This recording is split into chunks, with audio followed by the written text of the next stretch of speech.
Great India electronics ವತಿಯಿಂದ ನಮ್ಮ ಎಲ್ಲಾ ಗ್ರಾಹಕರಿಗೆ ಶುಭಾಶಯಗಳು. ನಮ್ಮಲ್ಲಿ ಎಲ್ಲಾ ಬಗೆಯ ಎಲೆಕ್ಟ್ರಾನಿಕ್ಸ್ ಮತ್ತು ಗೃಹ ಬಳಕೆಯ ವಸ್ತುಗಳ ಮೇಲೆ ಆಕರ್ಷಕ ಫಿನಾನ್ಸ್ ಸೌಲಭ್ಯದೊಂದಿಗೆ ಭಾರಿ ಡಿಸ್ಕೌಂಟ್ ನೀಡಲಾಗುತ್ತಿದೆ. ನಿಮ್ಮ ಮನೆಯನ್ನು ಮತ್ತಷ್ಟು ಸುಂದರಗೊಳಿಸಲು ನಗರದಲ್ಲಿ ನಂಬರ್ 1 ಶೋರೂಮ್ ಆದ ಗ್ರೇಟ್ ಇಂಡಿಯಾ ಎಲೆಕ್ಟ್ರಾನಿಕ್ಸ್ಗೆ ಇಂದೇ ಭೇಟಿ ಕೊಡಿ. ಗುಣಮಟ್ಟದ ವಸ್ತುಗಳು, ಉತ್ತಮ ಸೇವೆ, ರಿಯಾಯಿತಿ ದರಗಳು. ಇಂದೇ ಭೇಟಿ ಕೊಡಿ ಗ್ರೇಟ್ ಇಂಡಿಯಾ ಎಲೆಕ್ಟ್ರಾನಿಕ್ಸ್, ಅಮೀರ್ ಬಾಬಾ ದರ್ಗಾ ಹತ್ತಿರ, ದಿಬ್ಬೂರ್ಹಳ್ಳಿ ರಸ್ತೆ, ಸಿಡ್ಲಘಟ್ಟ. ಕರೆ ಮಾಡಿ 8861043315.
सुमधुर भाषिणी सुखदां वरदां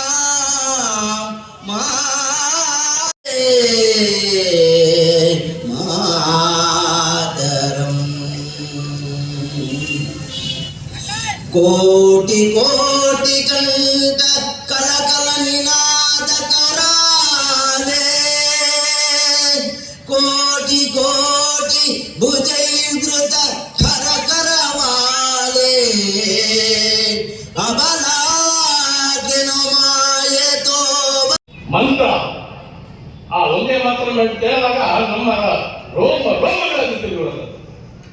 ಆ ಒಂದೇ ಮಾತ್ರದಿಂದ ಇಡೀ ಸ್ವಾತಂತ್ರ್ಯ ಚಳವಳಿಯ ಟೀಚರ್ ನಾವು ಸತಿ ಜೋರಾಗಿ ಭಲೋ ಭಾರತ್ ಮಾತಾ ಕೀ ಎರಡೂ ಕೈಗಳಲ್ಲೇ ಯಾವಲ್ಲ. ನಾವಿಲ್ಲಿ ಸಿಂಹ, ಅದಕ್ಕೆ ಸಿಂಹದ ಗರ್ಜನೆ ಹಾಕಿದಾಗ ಇಡೀ ಕಾಡಿಗೆ ಕೇಳಿಸುತ್ತದೆ. ಆಗ ನಾವು ಸಿಂಹ ಒಂದು ಗರ್ಜನೆ, ಒಂದು ಘೋಷಣೆಯನ್ನು ಕೂಗೋಣ, ಭಲೋ ಭಾರತ್ ಮಾತಾ ಕೀ. ಈಗ ಒಂದಷ್ಟು ಶಬ್ದ ಬರ್ತಾ ಇದೆ. ಇದಕ್ಕೆ ಎಲ್ಲಿ ಹುಟ್ಟುತ್ತೋ ಅನ್ನೋದಿಲ್ಲ. ಇದು ಬಹಳ ಸಾಗರ ಹಾಗೆ ಹಬ್ಬಿತಾ ಬರ್ತಾ ಇರ್ತೀವಿ. ಯುಗ ಸಂಧಿ ಕಾಲ ಅಂತ ಹೇಳ್ತೀವಿ ನಾವು. 175 ವರ್ಷಗಳಿಗೆ ಒಂದ್ಸತಿ ಯುಗ ಸಂಧಿ ಕಾಲ ಅಂತೀವಿ. ಆ ಯುಗ ಸಂಧಿ ಕಾಲದಲ್ಲಿ ತನ್ನ ಹೊಸತನವನ್ನು ಪಡಿತಾ ಬರ್ತಾರೆ. ಹಾವು ತನ್ನ ಪರೆಯನ್ನು ಬಿಡುತ್ತೆ. ಪರೆಯನ್ನು ಬಿಟ್ಟಿದ ತಕ್ಷಣ ಮತ್ತೆ ಹೊಸ ಚರ್ಮ ಬರುತ್ತೆ. ಅದೇ ತರದಲ್ಲಿ ಯುಗ ಸಂಧಿ ಕಾಲ ಆದ ನಂತರ ಹೊಸತನವನ್ನು ಪಡಿತಾ ಬರ್ತದೆ. ಇದು ನಮ್ಮ ಸಾವಿರಾರು ವರ್ಷಗಳ ಇತಿಹಾಸ ಇರುವಂಥದ್ದು.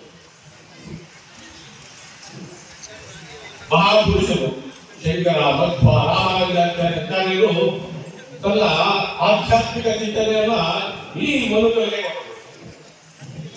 ಶಿವಾಜಿ ಮಹಾರಾಜ್, ಭಗತ್ ಸಿಂಗ್, ಆಜಾದ್ ಚಂದ್ರಶೇಖರ್ ಈ ತರ ಪರಾಕ್ರಮಿಗಳು ತನ್ನ ಪರಾಕ್ರಮವನ್ನು ಮೆರೆದರು.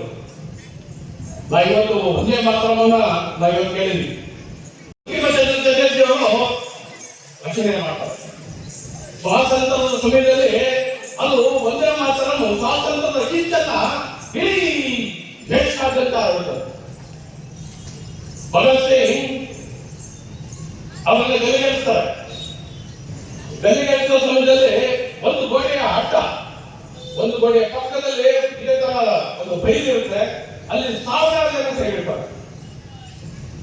ಆ ಸಾವಿರಾರು ಜನ ಸೇರಿರ್ಬೇಕಾದ್ರೆ ಅಲ್ಲಿ ಭಗತ್ ಸಿಂಗ್ ಗಲ್ಲಿಗೇರಿಸಬೇಕಾದ್ರೆ ಕೊನೆಯಲ್ಲಿ ಭಗತ್ ಸಿಂಗ್ ಭಲೋ ಭಾರತ್ ಮಾತಾ ಕೀ ಜೈ ಅಂತ ಒಂದೇ ಭಾರತ ಅಂತ ಆ ಕೂಗು ಇಲ್ಲಿರುವಂತ ಸಾವಿರಾರು ಜನಕ್ಕೆ ಕೇಳಿಸುತ್ತೆ. ಆ ಕೇಳಿದಂತ ಕೂಗು ಇಲ್ಲಿ ಸಾವಿರಾರು ಜನ ಒಂದೇ ಮಾತ್ರ ಕೇಳ್ತಾರೆ. ಭಗತ್ ಸಿಂಗ್ನ ಪ್ರಾಣವನ್ನ ಭಾರತ ಮಾತೆಗೆ ಅರ್ಪಣೆ ಮಾಡ್ತಾರೆ. ಕೊಡೋದು ಅದರ ಪುಸ್ತಕಿಕೆಯನ್ನ ಕೊಡ್ತಾ ಇದ್ದಾರೆ. ಈಗ ಯಾರಾದ್ರೂ ಬಂದಾಗ ನಾವು ಕೊಡುವಂಥದ್ದು ಯಾವುದು? ರಾಮ ಮಂದಿರದ ಪುಸ್ತಕಿಕೆಯನ್ನ. ತಾಜ್ಮಹಲನ್ನ ನೋಡೋದಕ್ಕೆ ಒಂದು ವರ್ಷದಲ್ಲಿ 70 ಲಕ್ಷ ಜನ ಹೋಗ್ತಾರೆ. ಒಂದು ವರ್ಷಕ್ಕೆ 70 ಲಕ್ಷ ಜನ ತಾಜ್ಮಹಲನ್ನ ನೋಡ್ಕೊಳ್ತಾರೆ. ಅದು ಈ ರಾಮ ಮಂದಿರವನ್ನ ನೋಡೋದಕ್ಕೆ ಕಳೆದ ವರ್ಷ ಹೋದಂತ ಎಷ್ಟು ಜನ ಗೊತ್ತಾ? 11 ಕೋಟಿ ಜನ.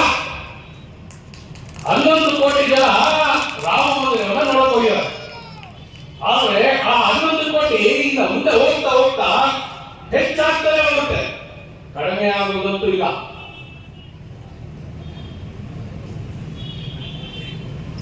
ಭಗವದ್ಗೀತೆಯಲ್ಲಿ ಕೃಷ್ಣ ಹೇಳ್ತಾರೆ, ಯದಾ ಯದಾ ಹಿ ಧರ್ಮಸ್ಯ ಗ್ಲಾನಿರ್ಭವತಿ ಭಾರತ ಅಭ್ಯುತ್ಥಾನಂ ಅಧರ್ಮಸ್ಯ ತದಾತ್ಮಾನಂ ಸುಜಾಮ್ಯಹಂ.